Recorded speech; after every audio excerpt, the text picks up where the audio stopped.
के नाम में सब बहनों को भाइयों को मेरी तरफ से सलाम। और आज का बड़ा खूबसूरत मौसम जो मुझे लग रहा है बड़ा सनी डे है, ये खुदावंद के कलाम की तरफ हटते मैं ईमान रखता हूँ कि आज हम कलाम के वसीले से बड़ी बरकत पाने वाले हैं। जो शिकस्ता दिल है, टूटे दिल है, जो कमजोर हो चुके हैं, टूट चुके हैं, मैं ईमान रखता हूँ खुदावंद उन्हें अपलिफ्ट करेगा, खुदावंद उन्हें उठाएगा। आमीन आमीन, प्रेज गॉड, हालेलुया। आइए पाक कलाम में से आज सीखते हैं। आज का जो मेरा टॉपिक है मदद का हकीकी सरचश्मा खुदा है। मदद का हकीकी सरचश्मा कौन है? खुदा है। ज़बूर 121 जो है उसका टॉपिक ही यही है कि खुदा हमारा मुहाफिज है। क्या आप मुझे बता सकते हैं टोटल ज़बूर कितने हैं? 150 ज़बूर हैं। और ज़बूर को लिखा किसने है? थोड़ा सा हम सीखेंगे भी। ज़बूर किसने लिखे हैं? जी दाऊद ने लिखे हैं। जी कोई और बताएगा? जी आसिफ ने लिखे और बनी कोरा ने। हम बचपन से सुनते आ रहे हैं कि ज़बूर दाऊद ने लिखे। यस, दाऊद ने लिखे। 73 जो ज़बूर जो है वो दाऊद ने लिखे। टोटल ज़बूर जो है 150 है। बाकी किसने लिखे? इसमें हम सीखते हैं सबसे पहले कि सबसे ज्यादा जो ज़बूर लिखे गए, जो 73 है, 73 ज़बूर जो है वो दाऊद ने लिखे। उसके बाद जो मूसा हैं 5 ज़बूर उन्होंने लिखे। सुलेमान ने 4, आसिफ ने 2, बनी कोरा ने 3, जिनका वो गीत है खुदावंदा तू लश्करा दा खुदा है। हिमान 6 ज़बूर उन्होंने लिखे। इतान 7 और 8 नामालूम ज़बूर हैं। इसका मतलब है कि इनके सरनामों का पता नहीं है कि ये किसने लिखे हैं, लेकिन ये भी खुदावंद ही की तरफ से हैं। ये ज़बूर का इन शॉर्ट जो है इंट्रोडक्शन है, तारुफ है। आमीन। हर एक ज़बूर का एक टॉपिक है, हर एक ज़बूर का क्या है? एक मजमून है। आज हम ज़बूर 121 के बारे में सीखेंगे। उसका जो टॉपिक है, अगर आप उसके ऊपर पढ़े आपको लिखे मिलेगा खुदावंद हमारा मुहाफिज। ठीक है, ओके, छोड़ दे बस। खुदावंद हमारा मुहाफिज। अगर इसके नीचे आप पढ़ें तो लिखा है मालूमात इसकी जो है, यानी हैकल की ज़ियारत का गीत। हैकल की ज़ियारत का। जब बने इस्राएल जब यरूशलेम की तरफ सफर करते तो तब ये गीत गाते। इसको चढ़ाई का भी ज़बूर कहते हैं। जब वो मुसीबत में फंसे होते तब वो ज़बूर गाते। बड़े ज़बूर हैं जो नहाती हैं, मातमी है, मरसिया है, शुक्रगुजारी है। बड़े ऐसे ज़बूर हैं जो फतह के ज़बूर हैं, शुक्रगुजारी के ज़बूर हैं। आमीन। सो आज के बाद अगर आपसे कोई पूछे कि ज़बूर किसने लिखा है, सिर्फ ये ना कहिएगा हजरत दाऊद ने, ये भी बताइएगा सुलेमान ने भी लिखा है, इतान ने भी लिखा है, हिमान ने भी, आसिफ ने भी और मूसा ने भी ये लिखे हैं। आमीन। सो आज का जो हमारा ज़बूर है, ज़बूर 121, जिसका मजमून है मदद का हकीकी सरचश्मा खुदावंद है।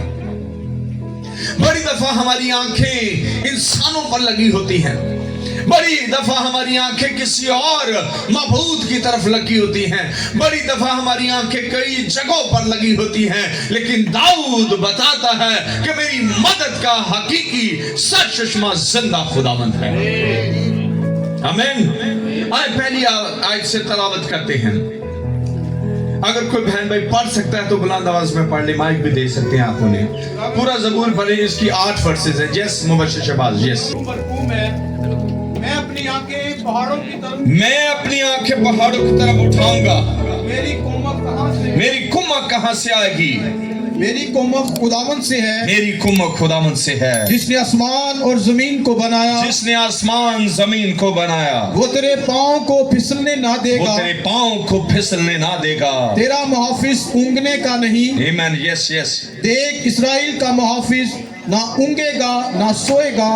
खुदावंद तेरा मुहाफिज है, खुदावंद तेरे दाहिने हाथ पर तेरा साहिबान है। ना आफताब दिन को तुझे जरूर पहुंचाएगा, ना महताब रात को। खुदावंद हर बला से तुझे महफूज रखेगा, वो तेरी जान को महफूज रखेगा। खुदावंद तेरी अमतरफ में अब से हमेशा तक तेरी हिफाजत करेगा। आमीन। सभी कहेगा आमीन। मेरे जीजो, यहाँ पे हमें स्टार्टिंग में नजर आता है यानी हैकल की ज़ियारत का गीत, ज़बूर। जब बनी इस्राइल जो यरूशलेम की तरफ सफर करते तब ये ज़बूर गाते। दाऊद कहता है, मैं अपनी आंखें पहाड़ों की तरफ उठाऊंगा, मेरी कुम्मत कहां से आएगी। यहां पे वो सवाल करता है। पहाड़ मोस्टली मुसीबत का निशान होते, पहाड़ मोस्टली जो बुत परस्ती का ज़ाहरी निशान होते, इलामत होती। लेकिन वो अपने आप से सवाल करता है कि मेरी कुम्मत कहां से आएगी, मेरी मदद कहां से आएगी। आखिर में वो फिर बताता है कि मेरी कुम्मत जिंदा खुदावंद की तरफ से है, मेरी मदद खुदावंद की तरफ से है। और खुदावंद की ताकत की दलील ये वो बताता है जिसने आसमान और जमीन को बनाया। हालेलुया। वो बताता है कि उसने आसमान और जमीन को बनाया, ना उसने सिर्फ बनाया, आज तक वो आसमान और जमीन को संभाले हुए है। आमीन।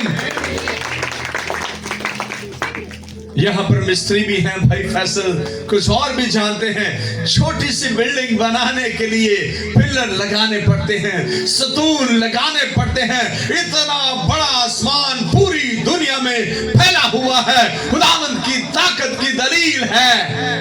क्या दलील है? उसने आसमान जमीन को बनाया, ना बनाया सिर्फ बनाया, बल्कि आज तक संभाले हुए है। आमीन। मेरी मदद खुदावंद की तरफ से है।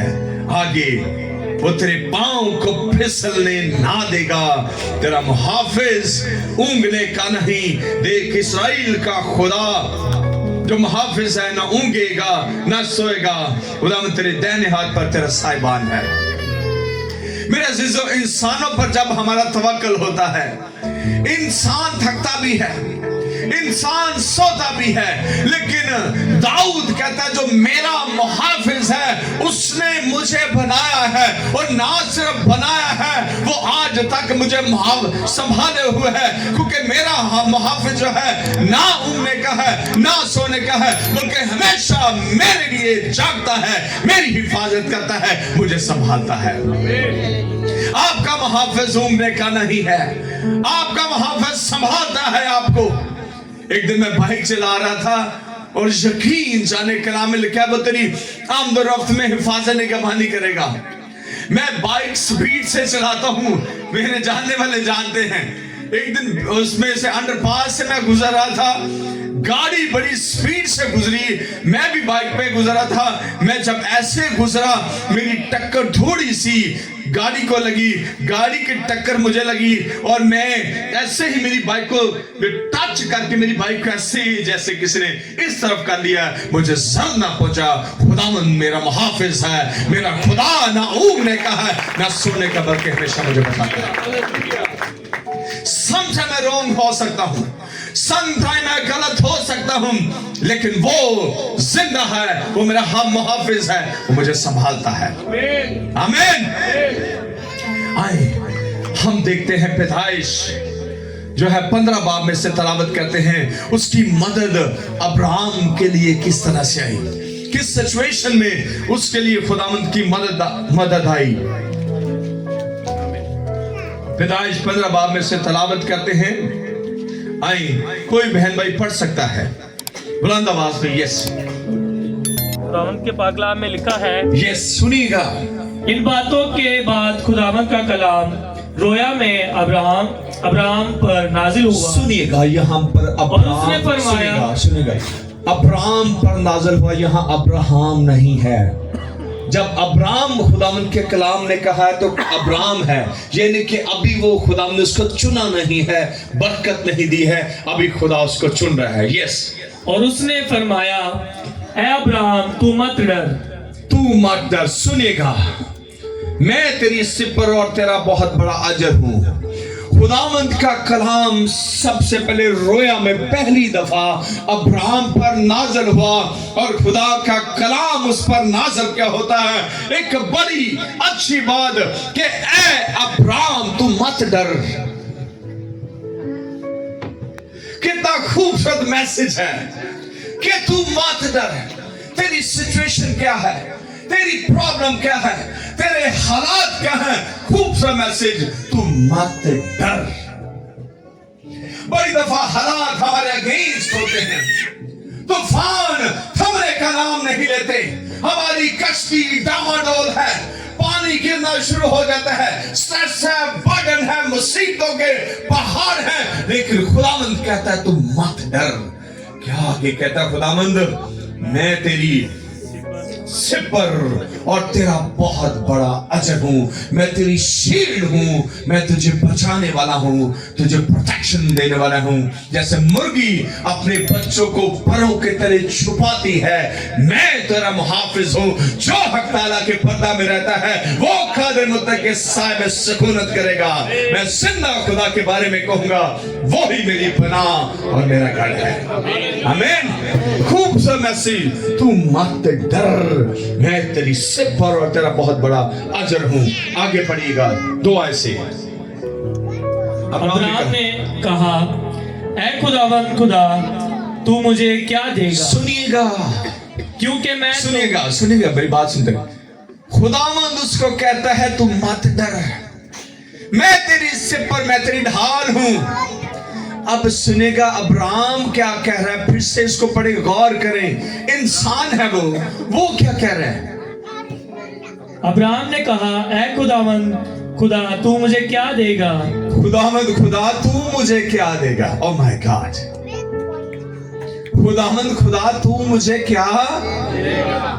कैसा ये क्वेश्चन है, तू मुझे क्या देगा? आगे, यस। क्योंकि मैं तो बेऔलाद मैं बेऔलाद हो जाता हूं, मैं बेऔलाद हूं। 100 साल मेरी उम्र हो चुकी है, और मेरी वाइफ भी जो है वो भी बुढ़ापे में है। यस। और मेरे घर का मुख्तार यस दिमिश्क अलाजर है, दमिश्की अलीजर है, उसका नौकर है।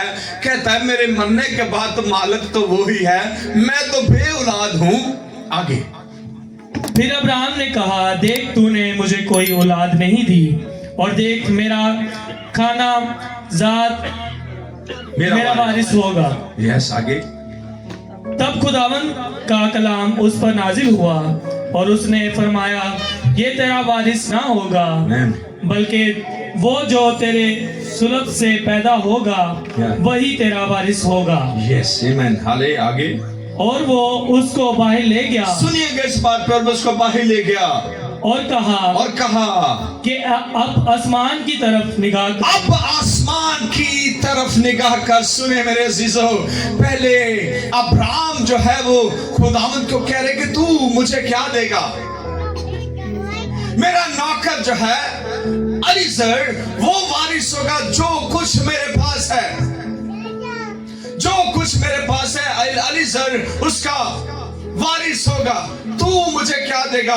खुदावंद उसको बाहर लेकर जाता है और कहता है आसमान पर निगाह कर, तू इंसानों की तरफ किसी और की तरफ अब निगाह करना छोड़ दे। अब तू अपनी आंखें उस पर लगा जो जिंदा खुदावंद है, जो तेरे मुसीबतों से तुझे निकालने की कुदरत रखता है, जो तेरे तूफानों को थमाने की कुदरत रखता है।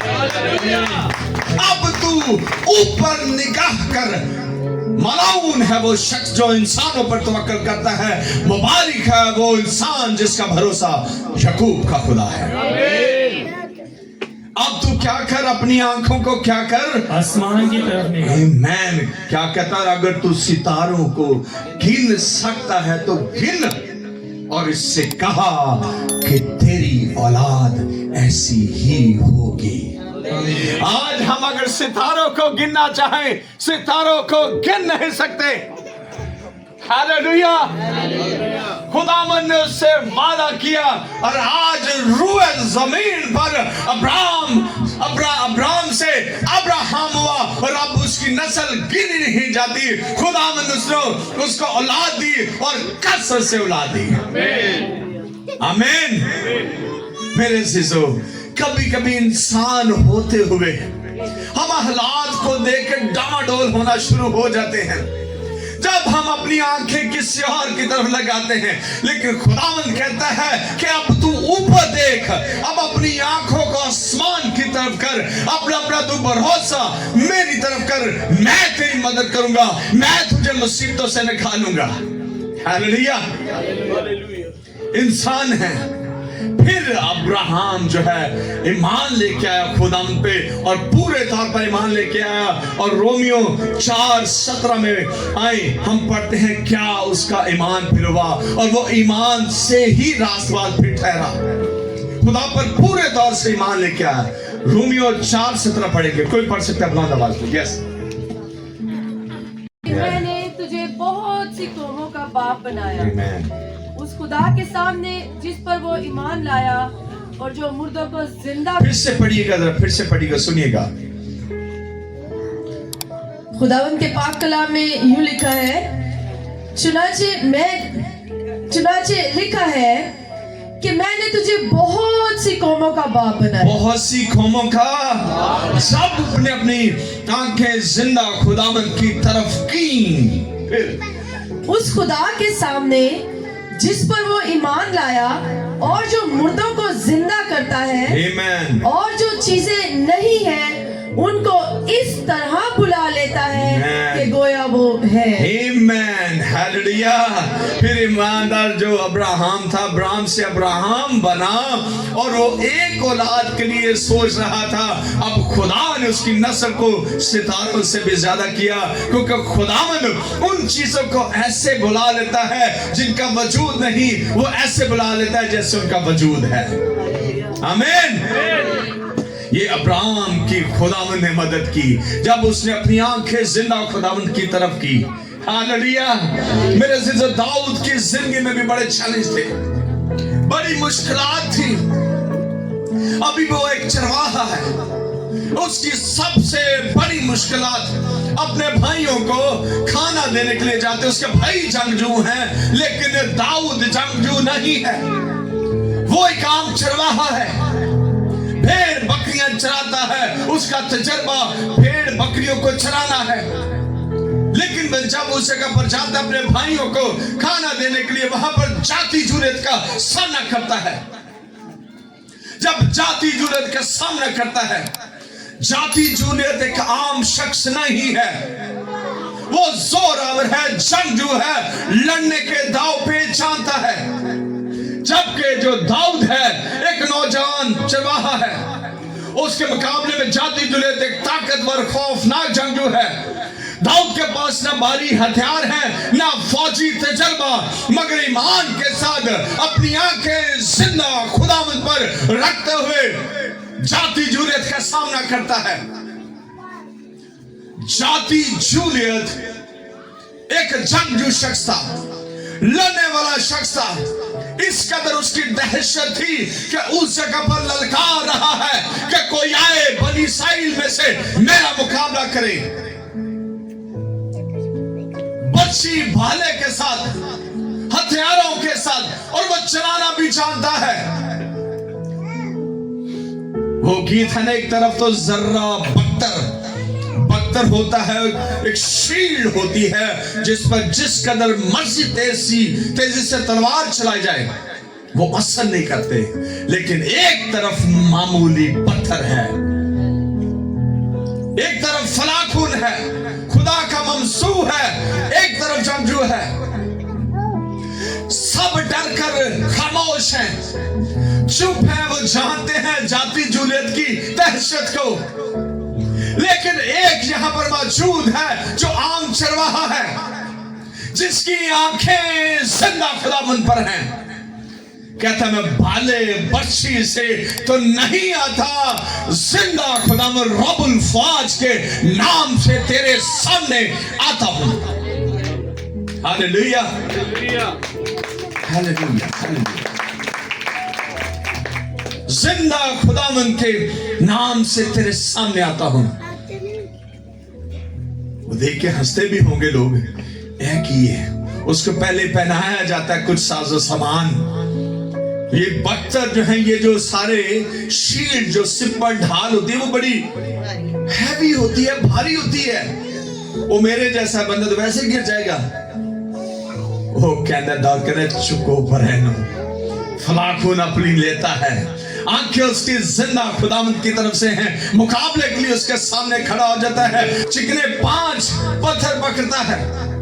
जाति जुरेत के और भी भाई होते हैं, लेकिन पहला पत्थर फलाखुन में लगाता है और जैसे पत्थर को घुमाता है, जोर से उसकी पेशानी पर मारता है और जाति जुरेत उसी जगह पर धड़ाम से गिरता है। उसी के तलवार लेकर उसको बिहाइडेड कर देता है। जिंदा खुदावंद के नाम से आता है, खुदावंद उसकी मदद बनता है। उसकी आंखें जिंदा खुदावंद की तरफ से हैं। हर तरह के जाति जुरेत, मुसीबतों के तूफान, परेशानी उसके सामने ढेर हो जाती है। हालेलुया। दाऊद को सिर्फ ये चैलेंज नहीं था, एक जाति जूलियत का ही चैलेंज नहीं था, सबसे बड़ा चैलेंज उसका बेटा भी सलूम उस अपने बाप का दुश्मन हो गया। तख्त के लिए अपने बाप के पीछे लग पड़ता है, हालांकि बाप उससे प्यार करता है, उसको मारना नहीं चाहता। क्या ये छोटी सिचुएशन है? बेटा आपकी जान का दुश्मन हो जाए, बाप भाग रहा है, मैं इसको नहीं मार सकता। कैसी बात है? कभी उसको इक़्तिदार का डर है, कभी उसको साउल की भी हसद का सामना करना पड़ता है।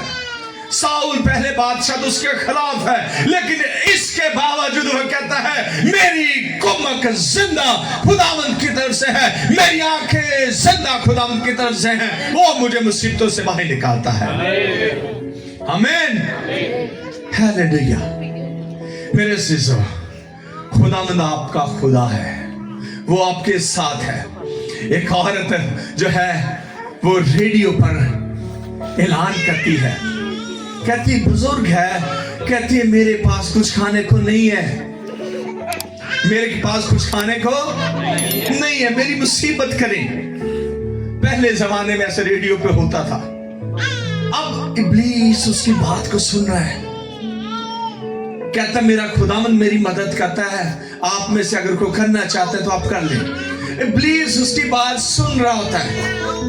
इब्लीस क्या करता है, वो राइडर बन के चला जाता है, खाना शाना लेके बाइक पे किसी भाई जो जाते हैं वो चला जाता है। कहता है बुजुर्ग माँ ये देखे खाना मैं आपके लिए लेके आया, थैंक यू, आपका शुक्रिया नौजवान, खुदावंद आपको बरकत दे।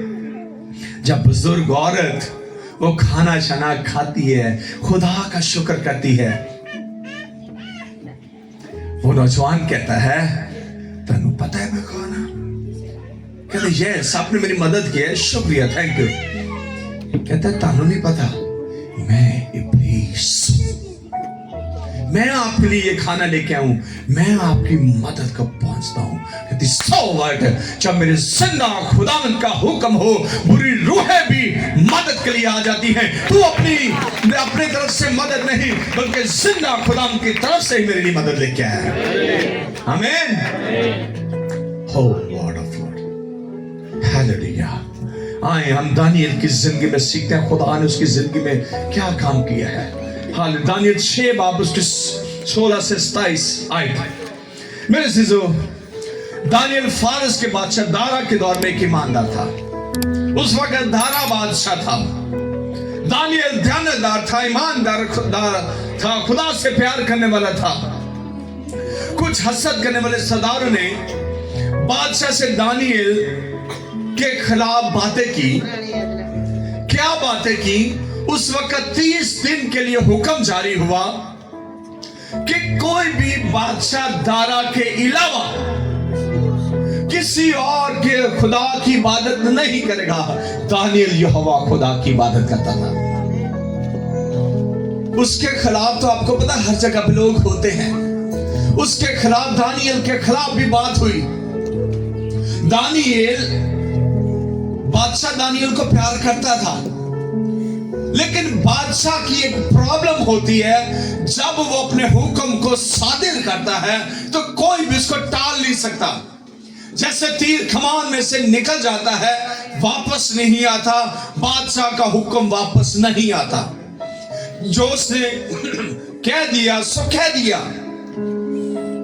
बादशाह कहता है कि 30 दिन तक मेरे अलावा किसी और मबूद की इबादत ना की जाए। दानियल को पता भी चल जाता है, उसी तरह से रूटीन में अपनी खिड़की पर आता है और यरूशलेम की तरफ मुंह करके वो हर रोज 3 दफा दुआ करता। 3 दफा क्या करता? दुआ करता। उसके मुखालफों ने क्या दिया? क्या कह दिया? और बादशाह सलामत, ये जो यहूदा के असीरों में एक है दानियल, वो तेरा हुक्म बजा नहीं लाता। बादशाह गमनाक होता है, थोड़ा परेशान होता है। आए हम इसको थोड़ा सा पढ़ते हैं, अगर आप पढ़ सकते हैं दानियल 6 बाब उसकी 16 से 27 आयत। Yes, hallelujah. 6 बाब 16 से 27। Yes, hallelujah, hallelujah, praise. तब बादशाह ने यस तब बादशाह ने हुक्म दिया, सुनिएगा, था बादशाह ने हुक्म दिया और वो दानियल को लाए, और वो दानियल को लाए, शेरों की मांद में डाल दिया। शेरों की मांद में डाल दिया। पर बादशाह ने दानियल से कहा, और बादशाह ने दानियल से कहा, सुनिएगा, तेरा खुदा जिसकी तू हमेशा इबादत करता है तुझे छुड़ाए। सुनेगा, तुझे छुड़ाएगा। बादशाह अब ये नहीं कह रहा कि दानियल तो मेरा बड़ा खास है, चल यार कोई बात नहीं, उसने कर ही लिए तो कोई बात नहीं। दानियल का बादशाह जो है दारा कहता है, तेरा खुदा जिसकी तू इबादत करता है वो तुझे क्या करेगा? छुड़ाएगा। वो तुझे छुड़ाएगा। फिर क्या करता है आगे? और एक पत्थर लाकर उस मांद के मुंह पर रख दिया गया, और बादशाह ने अपनी और अपने अमीरों की मोहर उस पर कर दी, ताकि वो बात जो दानियल के हक में ठहराई गई थी तब्दील नहीं हुई। यहाँ पर बात शेरों की मान में फेंकने का हुक्म हुआ है, फेंक दिया गया। यस। तब बादशाह अपने कसर में गया और उसने सारी रात फाका किया, कुछ ना खाया, और मौसीकी के साज उसके सामने ना लाए, और उसकी नींद जाती रही। बादशाह की नींद जाती रही है। सुने, जिसने डाला है शेरों की मान में, नींद उसकी जा रही है। दानियल क्या कर रहा है? यस। और बादशाह बहुत सवेरे उठा। बादशाह सुबह सवेरे उठ गया, सारी रात दानियल शेरों की मान में है, और जल्दी से शेरों की मांद की तरफ चला। जल्दी से शेरों की मान में गया। सुने, और जब मांद पर पहुंचा तो गमनाक आवाज से दानियल को पुकारा। गमनाक आवाज से परेशान था, दानियल को पुकारा। बादशाह ने दानियल को खिताब करके कहा, सुनिएगा, दानियल के खिलाफ जो है बादशाह ने हुक्म सादर कर दिया। उसके खिलाफ जो लोग थे उनके शेर की मान में फेंका जाए, फेंक दिया गया। बादशाह परेशान है, लेकिन दानियल शेरों की मान में है। दानियल का भरोसा जिंदा खुदा है। दुआ से किसी और मबूद के सामने दुआ का मना किया गया है, लेकिन वो जिंदा खुदा के आगे दुआ कर रहा है। बादशाह सारी रात सो नहीं पाया, फाका भी किया, लेकिन जब सुबह जाता है तो बादशाह उसको दबी आवाज में, परेशान कुन आवाज में क्या कहता है दानियल को खिताब करके कहा, दानियल, जिंदा खुदा के बंदे, क्या तेरा खुदा जिसकी तू हमेशा इबादत करता है कादिर हुआ कि तुझे शेरों से छुड़ाए? आमीन।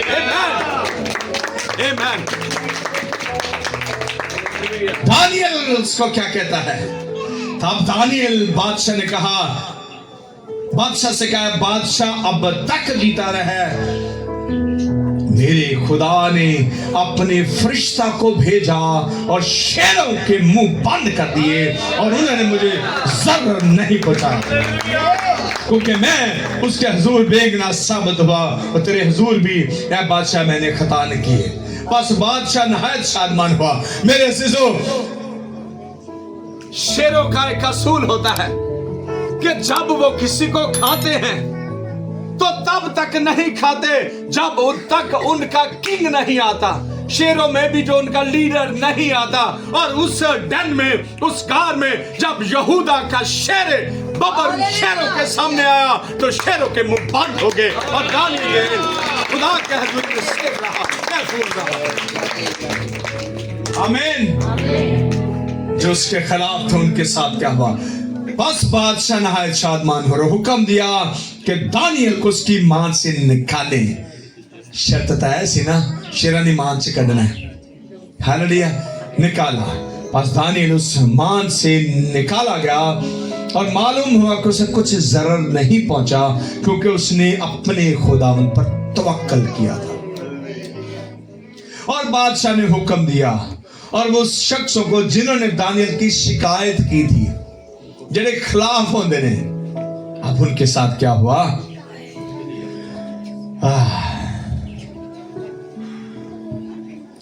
और उनके बच्चों और बीवियों समेत उनको शेरों की मान में डाल दिया और शेर उन पर गालिब आए और इससे पेशतर के मांद की तह तक पहुंचे। आले ओ शेर ने मांद की तह थले भी नहीं जा रहे सी, तो क्या हुआ? शेरों ने उनकी सब हड्डियां तोड़ डाली। मेरे अज़ीज़ों, दानियल का भरोसा जिंदा खुदा था। आमीन।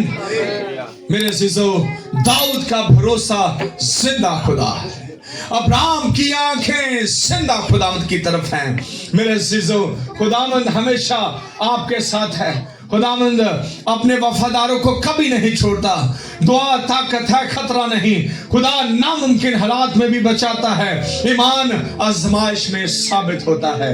मेरे अज़ीज़ों, अगर खुदा यूना को मछली के पेट से, सदरक मिस्र को, अबदनजो को आग की भट्टी से बाहर और दानियल के शेरों की मान से और लाचादिन के लाजर को कब्र से बाहर निकाल सकता है, तो वो आपको आपकी मुसीबतों से क्यों ना बाहर निकालेगा? फकत अपनी आंखें जिंदा खुदावंद पर लगाने की जरूरत है। आमीन। जोरदार तालियां जिंदा खुदावंद के लिए।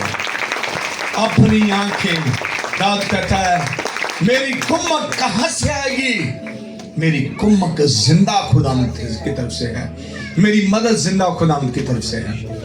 इस ज़बूर को पढ़ने से पहले मैं कभी कंफ्यूज होता था। मैं हमेशा पास्टर बाप को एक बात कहता हूं कि मेरे लिए एक मदद आती है और सच में आती है।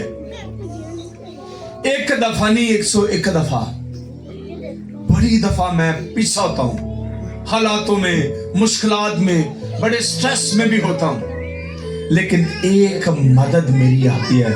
मैंने कहता तुम एक मदद आएगी, ये मुझे यकीन है और सच में मुझे यकीन होता है। 2 माह से जिससे घर लेना था चर्च के लिए, मैं उसके पीछे पीछे ध्यान ही नहीं दे रहा। और सुनिए, मैं करता हूं अभी जो कल आए परसों इस तरह का, लेकिन मैंने दुआ की, आंखें जिंदा खुदा की तरफ थी। मैंने पास्टर बाप से कहा, एक मदद आएगी, एक मदद आएगी। खुदावंद ने वक्त के साथ वो मदद भेजी। उस बंदे ने मुझे कॉल की, भाई राशिद को पता है, और हमने वक्त से पहले फौरन उसका बयाना शना दिया और बात आगे कर दी। वो खुदावंद ने वो जगह हमें अता कर दी। खुदा कभी वक्त से पहले काम नहीं करता, वो अपने वक्त पे, अपने प्लान पे काम करता है। हमारी अकलें नाकस हैं। अपने मंसूबे खुदावंद के आगे रखें। अपना भरोसा खुदावंद पर रखें, अपनी आंखें पहाड़ों पर नहीं जिंदा खुदावंद की तरफ रखें। वो आपको मुसीबतों से निकालेगा, वो आपके तूफानों को सिर्फ रोकेगा नहीं बल्कि साकन कर देगा, खड़ा कर देगा और आप उन पे खा नहीं पाएंगे। यीशु मसीह के नाम में खुदावंद आपको इस कलाम के वसीले से बड़ी बरकत दे।